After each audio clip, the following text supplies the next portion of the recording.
আসসালামু আলাইকুম প্রিয় শিক্ষার্থী, আশা করি তোমরা ভালো আছো। আলহামদুলিল্লাহ, আমিও তোমাদের দোয়ায় ভালো আছি। আজকে আমি আমার 252 নম্বর লেকচার শুরু করতে যাচ্ছি। প্রিয় শিক্ষার্থী, আজকে 252 নম্বর লেকচারের শুরুতে তোমাদের প্রতি আহ্বান রাখবো আমার ইউটিউব চ্যানেল ক্লার্ক বিডি চ্যানেলটি সাবস্ক্রাইব করার জন্য। ক্লার্ক বিডি চ্যানেলটি সাবস্ক্রাইব করলে আশা করি তোমরা উপকৃত হবে। প্রিয় শিক্ষার্থী, আজকে একাদশ শ্রেণীর গতিবিদ্যা অধ্যায়ে স্থিতি ও গতি এবং এ সম্পর্কিত কয়েকটি টপিকস নিয়ে আলোচনা করব। Rest and motion. দেখো প্রিয় শিক্ষার্থী, স্থিতি মানে কি জিনিস?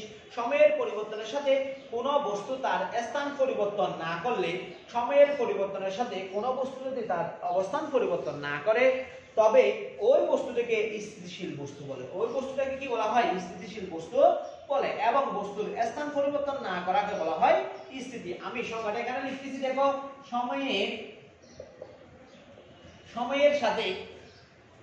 সময়ের পরিবর্তনের সাথে কোনো বস্তুর পরিবর্তনের সাথে কোনো বস্তুর অবস্থানের পরিবর্তন না ঘটলে, আবার বলতেছি, সময়ের পরিবর্তনের সাথে কোনো বস্তুর অবস্থানের পরিবর্তন না ঘটলে ওই বস্তুকে স্থিতিশীল বস্তু বলা হয়। ওই বস্তুকে স্থিতিশীল বস্তু বলা হয়। স্থিতিশীল বস্তু বলা হয়। আবার বলতেছি, সময়ের পরিবর্তনের সাথে যদি কোনো বস্তুর অবস্থানের কোনরূপ পরিবর্তন না ঘটে, তবে ওই ধরনের বস্তুকে স্থিতিশীল বস্তু বলা হয়। বস্তুর স্থান পরিবর্তন না করা, বস্তুর স্থান পরিবর্তন না করাকে বা না করার ধর্মকে কি বলা হয়? স্থিতি বলা হয়। স্থিতি বলা হয়। আমি আবার বলতেছি, কোন একটি বস্তু সময়ের সাপেক্ষে যদি তার অবস্থানের কোনো প্রকার পরিবর্তন না ঘটায়, তবে সেই ধরনের বস্তুকে বলবো স্থিতিশীল বস্তু। এবং বস্তুর স্থান পরিবর্তন না করাকে বা বস্তুর স্থান পরিবর্তন না করাকে বা না করার ধর্মকে বলা হয় কে? স্থিতি। স্থিতি দুই ধরনের। স্থিতি কয় ধরনের? দুই ধরনের। দেখো, এক নাম্বার যথা, এক নাম্বার পরম স্থিতি, দুই নাম্বার আপেক্ষিক স্থিতি। দেখো, আমরা পরম স্থিতি সম্পর্কে একটু আলোচনা করব। পরম মানে হচ্ছে একদম স্থির। পরম মানে কি? একদম স্থির। দেখো প্রিয় শিক্ষার্থী, পরম স্থিতি কি জিনিস? দেখো, সম্পূর্ণরূপে স্থির কোনো বস্তুর সাপেক্ষে দ্বিতীয় কোনো বস্তু সময়ের সহিত স্থান পরিবর্তন না করলে, সম্পূর্ণরূপে স্থির কোনো বস্তুর সাপেক্ষে দ্বিতীয় কোনো বস্তুর অবস্থান। আবার বলতেছি, সম্পূর্ণরূপে স্থির কোন বস্তুর সাপেক্ষে দ্বিতীয় কোন বস্তুর সময়ের সহিত দ্বিতীয় বস্তুর অবস্থান সময়ের সহিত পরিবর্তন না করলে, দ্বিতীয় বস্তুর অবস্থান সময়ের সহিত পরিবর্তন না করলে, তাহলে দেখো, দ্বিতীয় বস্তুর স্থিতিকে পরম স্থিতি বলা হয়। দ্বিতীয় বস্তুর স্থিতিকে পরম স্থিতি বলা হয়। আমি আবার বলতেছি, কোন একটি বস্তু সম্পূর্ণরূপে স্থির, ওই সম্পূর্ণরূপে স্থির বস্তুটির সাপেক্ষে যদি দ্বিতীয় কোনো বস্তুর অবস্থান পরিবর্তন না ঘটে, তখন দ্বিতীয় বস্তুটির স্থিতিকে বলা হয় পরম স্থিতি। এখানে বস্তু দুটি উভয়ই দেখো, এখানে বস্তু দুটি উভয়ে মহাবিশ্বে সম্পূর্ণরূপে স্থির। অর্থাৎ প্রথম বস্তুটি স্থির এবং দ্বিতীয় বস্তুটিও তার সাপেক্ষে কি হতে হবে? স্থির থাকতে হবে। কিন্তু বাস্তবিক ক্ষেত্রে উভয় বস্তু সম্পূর্ণরূপে স্থির এরকম কোন বস্তু এই মহাবিশ্বে পাওয়া যায় না। কারণ আমরা জানি যে এই মহাবিশ্ব প্রতিনিয়ত ঘূর্ণনশীল, সূর্য ঘূর্ণনশীল, পৃথিবী ঘূর্ণনশীল, বা প্রত্যেকটা কিছু একটি নির্দিষ্ট কক্ষপথে সূর্যকে কেন্দ্র করে কি রয়েছে? ঘূর্ণায়মান রয়েছে।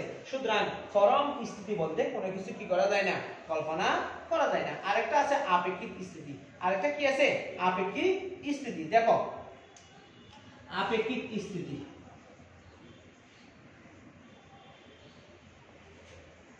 চলমান বা গতিশীল কোন বস্তুর সাপেক্ষে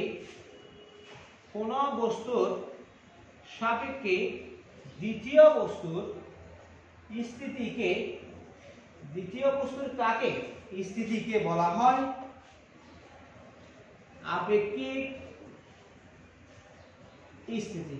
দেখো আমরা প্রথম ক্ষেত্রে বলছিলাম যে সম্পূর্ণ একটি স্থির বস্তুর সাপেক্ষে দ্বিতীয় একটি বস্তু যদি স্থির থাকে তখন সেই ক্ষেত্রে যে দ্বিতীয় বস্তুর স্থিতি পাওয়া যায় তাকে বলা হয় পরম স্থিতি। আবার বললাম যে যদি চলমান কোন একটি বস্তুর সাপেক্ষে দ্বিতীয় বস্তু স্থির থাকে সেই ক্ষেত্রে যে স্থিতি পাবো তাকে বলবো আপেক্ষিক স্থিতি। তার মানে আপেক্ষিক হওয়ার জন্য অবশ্যই চলমান কোন বস্তুর সাপেক্ষে কোন বস্তুর স্থিতি কি করতে হবে, পরিমাপ করতে হবে। যেমন চলন্ত ট্রেনের যাত্রীদের স্থিতি আপেক্ষিক স্থিতির উদাহরণ। যেমন ট্রেনটি চলমান অবস্থায় আছে, ট্রেনটি কি অবস্থায় আছে, চলমান অবস্থায় আছে। এই চলমান ট্রেনের সাপেক্ষে যদি যাত্রীদের অবস্থান কল্পনা করি তাহলে দেখা যাবে যে যাত্রীদের এই অবস্থিতি হচ্ছে আপেক্ষিক স্থিতি। কেননা যাত্রী কিন্তু স্থান পরিবর্তন করতেছে, যাত্রী সেটা বুঝতে পারতেছে না চলন্ত ট্রেনের ভিতরে অবস্থান থাকার কারণে, কিন্তু ট্রেনটি গতিশীল। এই যে কক্সবাজার থেকে ট্রেন রওনা দিচ্ছে চট্টগ্রাম পর্যন্ত পৌঁছছে, একটা নির্দিষ্ট সময় পরে তার অবস্থানের পরিবর্তন করছে, কিন্তু গাড়ির ভিতর থাকার কারণে, ট্রেনের ভিতর থাকার কারণে যাত্রীর অবস্থার পরিবর্তন হয় নাই, সেই জন্য সিটের অবস্থান পরিবর্তন হয়, সেই জন্য ট্রেনের সাপেক্ষে যাত্রীর স্থিতি হচ্ছে কি, আপেক্ষিক স্থিতি। এখন আমরা দেখব গতি। এখন আমরা একটু গতি সম্পর্কে দেখব।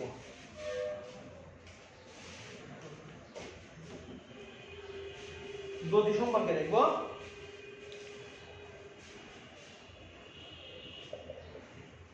গতি মানে তো বুঝতে পারছো, গতি মানে গতিশীল হওয়া। গতি মানে কি হওয়া, গতিশীল হওয়া। পরিপার্শ্বের সাপেক্ষে সময়ের সাথে কোন বস্তুর অবিরত স্থান পরিবর্তন করাকে পরিপার্শ্বের সাপেক্ষে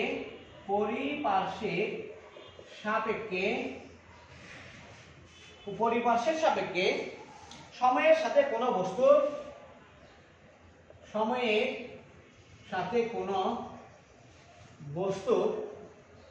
অবিরত স্থান পরিবর্তন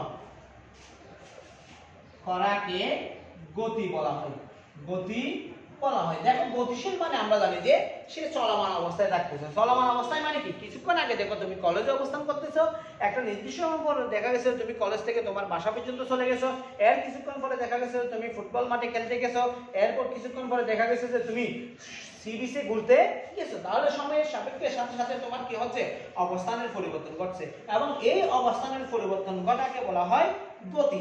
ওই বস্তুকে গতিশীল বস্তু বলা হয়, এবং ওই ধরনের যে ধরনের বস্তু গতি সৃষ্টি করে ওই ধরনের বস্তুকে কি বলা হয়, গতিশীল বস্তু বলা হয়। ওই ধরনের বস্তুকে গতিশীল বস্তু বলা হয়,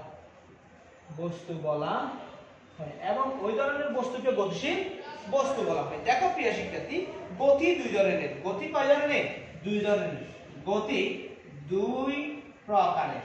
গতি কয় প্রকারের, দুই প্রকারের। যথা আপেক্ষিক গতি, পরম গতি, আরেকটা হচ্ছে কি আপেক্ষিক গতি। একটা পরম গতি আরেকটি আপেক্ষিক গতি। এক নাম্বার পরম গতি। দেখো প্রিয় শিক্ষার্থী, পরম গতি কি জিনিস দেখো, প্রকৃত স্থির কোন পরিপার্শ্বের সাপেক্ষে কোন বস্তুর অবস্থানের পরিবর্তনকে প্রকৃত স্থির কোন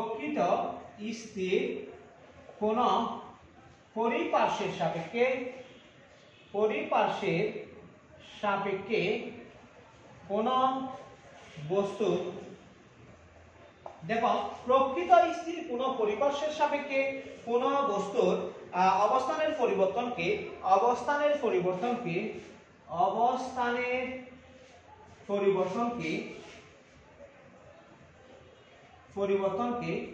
পরম গতি বলা হয়। আবার বলতেছি প্রকৃতি স্থির কোন পরিপার্শ্বের সাপেক্ষে কোন বস্তুর অবস্থানের পরিবর্তনকে পরম গতি বলা হয়। যেমন মনে করো তুমি দেখবে যে একটা গাড়িতে করে তুমি কক্সবাজার থেকে চট্টগ্রামের দিকে রওনা হয়েছো। দেখো পরিপার্শ্বের সাপেক্ষে তুমি গতিশীল, অর্থাৎ তোমার চারপাশে গাড়ির উভয় পাশে যে পরিপার্শ্ব রয়েছে, যে ভূমি রয়েছে, যে গাছপালা রয়েছে সেগুলির সাপেক্ষে তুমি দেখো গতিশীল, কিন্তু সেগুলি গতিশীল নয়, সেগুলি স্থির। তোমার মনে হচ্ছে যে সেগুলি তোমাকে সামনের দিকে টানে দিয়ে তারা পিছনের দিকে গতিশীল হচ্ছে, কিন্তু তারা যে অবস্থানে আছে সেই অবস্থানেই থেকে যাচ্ছে।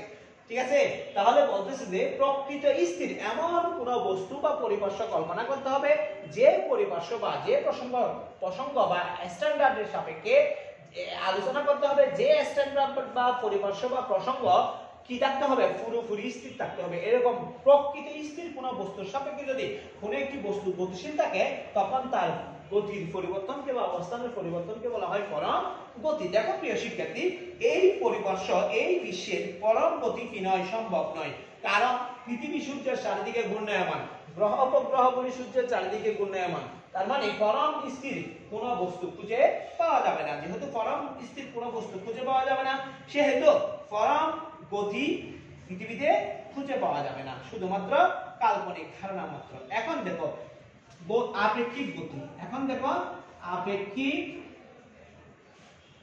গতি কি জিনিস। আপেক্ষিক গতি মানে হচ্ছে যে দেখো কোন একটি গতিশীল প্রসঙ্গ কাঠামোর সাপেক্ষে অপর একটি বস্তুর কোন একটি গতিশীল প্রসঙ্গ কাঠামোর সাপেক্ষে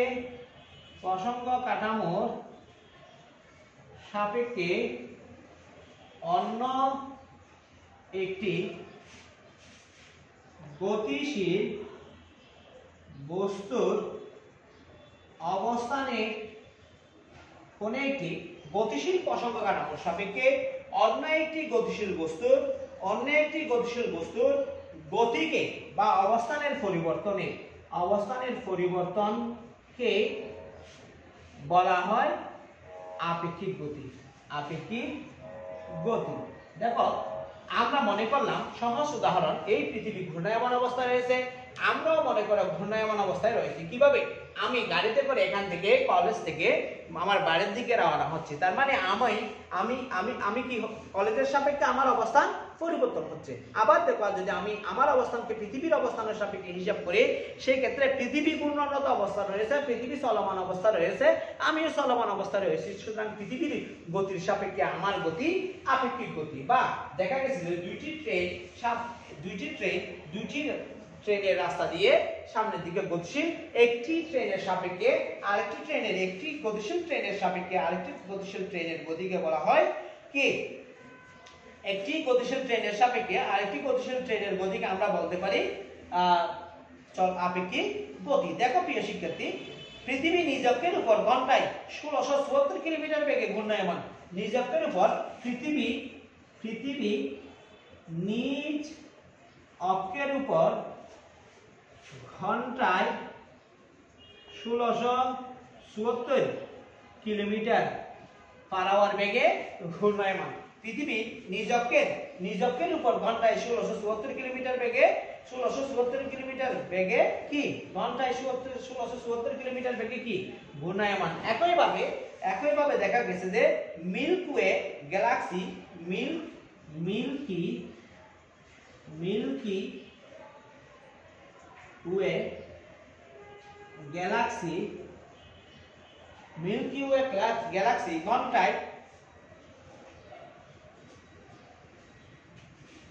ঘন্টায় 19,87,200 কিলোমিটার বেগে তার নিজ অক্ষের চারিদিকে গতিশীল। আবার বলতেছি, আমরা দেখতে পাচ্ছি যে পৃথিবী নিজ অক্ষের উপর ঘন্টায় 1674 কিলোমিটার বেগে ঘূর্ণায়মান।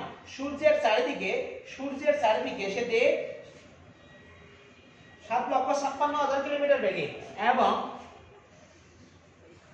সূর্যের চারিদিকে 7,56,000 কিলোমিটার বেগে ঘূর্ণায়মান। আবার বলতেছি, পৃথিবী নিজ অক্ষের উপর ঘন্টায় 1674 কিলোমিটার বেগে এবং সূর্যের চারিদিকে ঘন্টায় 7,56,000 কিলোমিটার বেগে গতিশীল। মিল্কি ওয়ে গ্যালাক্সি ঘন্টায় 19,87,200 87,200 কিলোমিটার বেগে তার নিজ অক্ষের চারদিকে কি অবস্থায় আছে? গতিশীল অবস্থায় আছে। সুতরাং আমরা দেখতেছি যে এই পৃথিবীতে কোনো কিছুই কি নয়, ফরম নয়, সবকিছুই আপেক্ষিক। কেন? আমরা দেখতেছি যে এই পৃথিবী সূর্যের চারিদিকে গতিশীল, পৃথিবীর চারিদিকে চন্দ্র গতিশীল, আবার গ্রহ উপগ্রহ নক্ষত্রগুলিও সূর্যের চারিদিকে কেন্দ্র করে ঘুরতেছে, আবার পৃথিবী তার নিজ অক্ষের চারিদিকে ঘুরতেছে।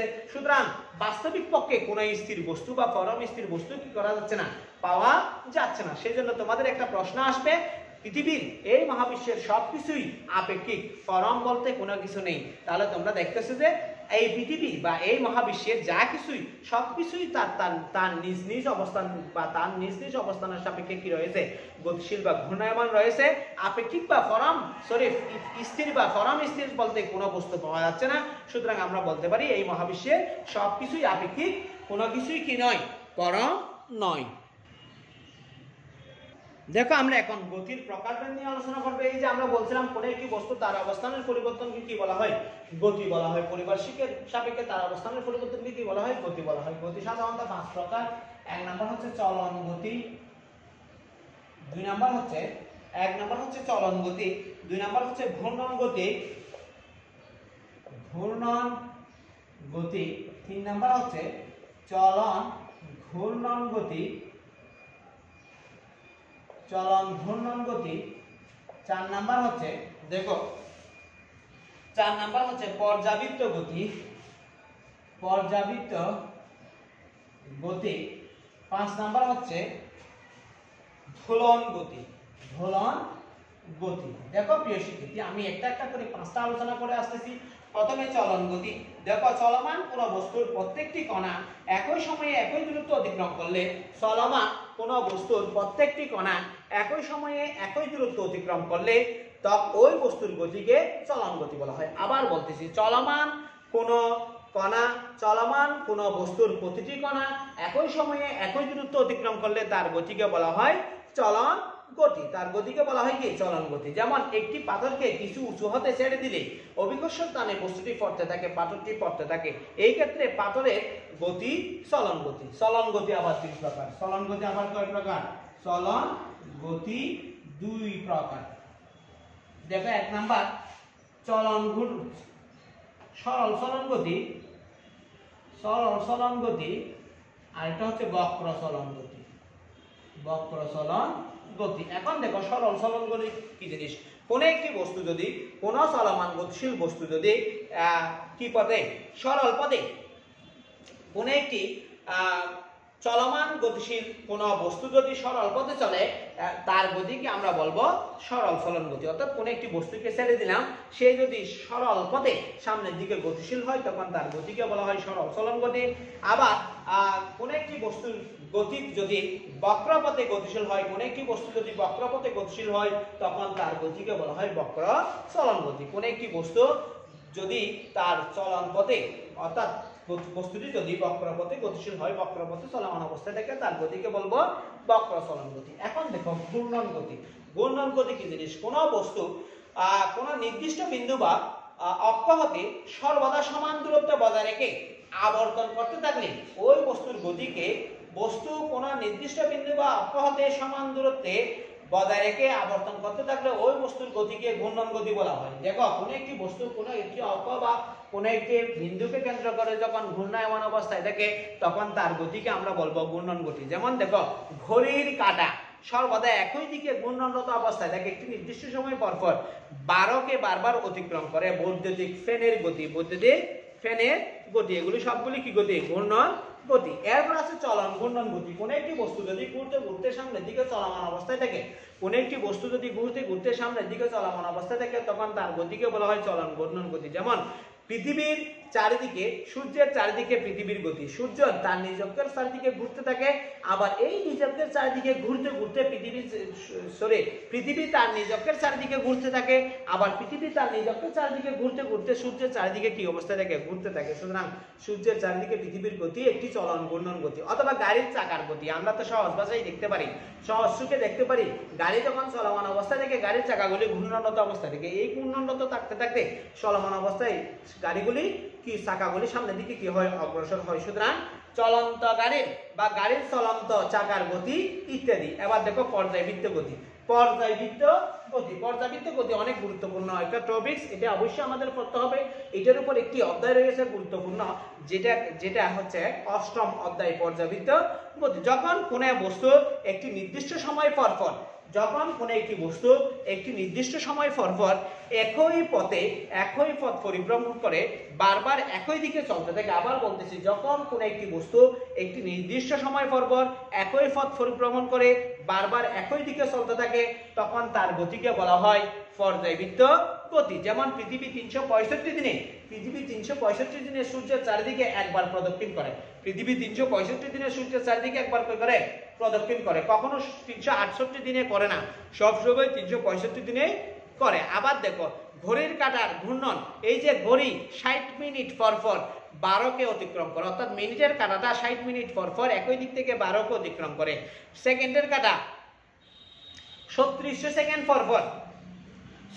সেকেন্ডের কাঁটা প্রতি 60 সেকেন্ড পর 12কে অতিক্রম করে। সুতরাং আমরা দেখতেছি যে কোনো একটি কিছু বা কোনো একটি বস্তু একটি নির্দিষ্ট সময় পর একই দিক থেকে যদি একই পথ পরিভ্রমণ করে বারবার একই দিকে চলতে থাকে, তখন তার গতিকে আমরা কি বলবো? পর্যায়বৃত্ত গতি বলবো। সূর্যের চারিদিকে পৃথিবীর গতি পর্যায়বৃত্ত গতি।